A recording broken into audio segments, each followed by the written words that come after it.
Much has been made of Queen Victoria's reputation as a mother, with some depictions painting the monarch as a disengaged and resentful parent, others emphasize her more protective nature. Victoria and her husband Albert, Prince Consort, had 9 children together, all with whom the Queen shared different relationships. The last of the couple's children was Princess Beatrice, known affectionately as Baby. Although Victoria and Albert indulged Beatrice more than her siblings, her role as the youngest child caused friction between mother and daughter later in life, with the princess's deviation from her destiny provoking a frosty reaction from Victoria. Get the latest royal news straight to your phone by joining our WhatsApp community.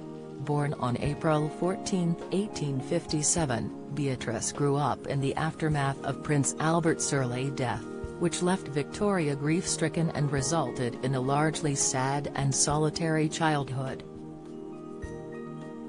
Her nearest sibling in age was Prince Leopold, whose ill health meant his younger sister was often left without playmates.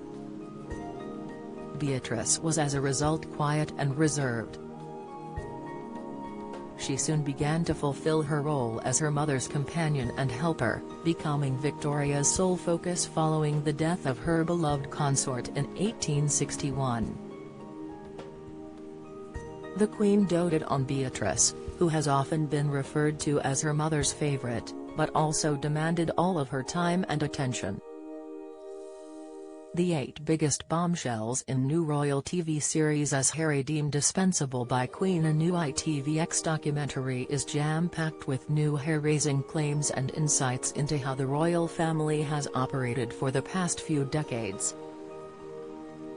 It includes how Prince Harry's life was seen as dispensable, whereas his older brother Prince William was to be more heavily protected. "Mine is a nature which requires being loved," Victoria reportedly told one of her sons-in-law. "I have lost almost all those who loved me most." As a result, marriage for Beatrice seemed unlikely.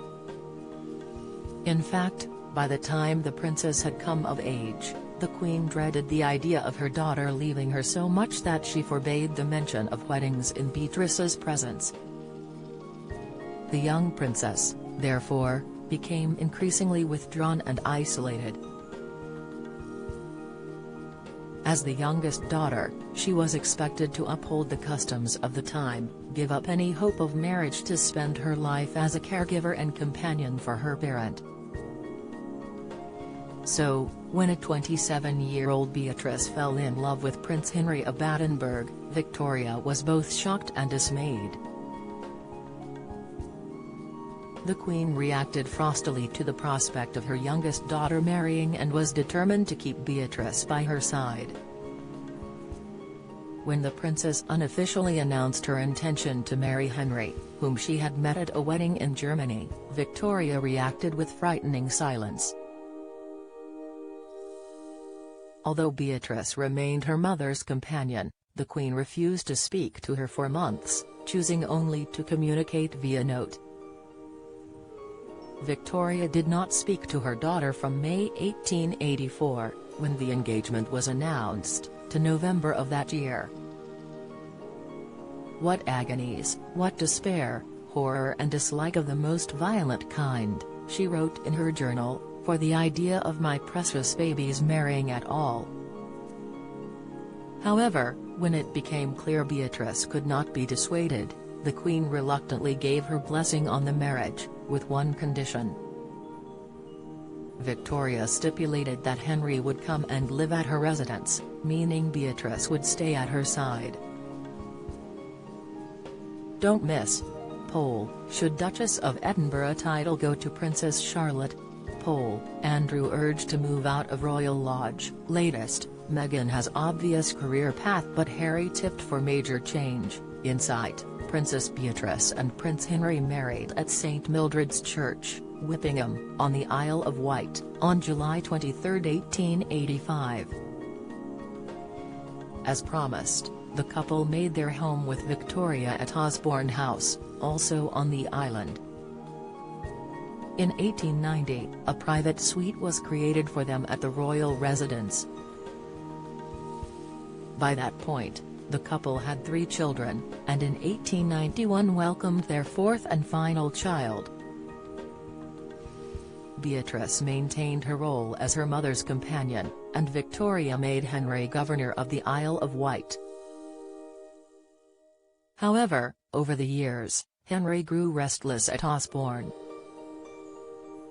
Having once led a career in the Prussian army, he longed for his return to the military. On one occasion, he slipped away on a trip to Corsica, leading the Queen to send a warship to bring him back. Then, in late 1895, he persuaded Victoria to allow him to travel to West Africa to fight in the Ashanti War. Tragically, he caught malaria while there and died in January 1896 on the return journey. Following Henry's death, Beatrice further devoted herself to her mother, spending the remaining years of Victoria's life as her unofficial secretary. In her journal, the Queen recalled going over to Beatrice's room and sat a while with her. "She is so piteous in her misery." Beatrice succeeded her husband as Governor of the Isle of Wight, living first at Osborne with her mother and later making Carisbrooke Castle her home. For 25 years, until 1938, Beatrice's personal standard flew over Carisbrooke Castle when she was in residence. She died at the age of 87 at her last home, Brantridge Park, Sussex, in 1944, and was buried beside her husband at Whippingham.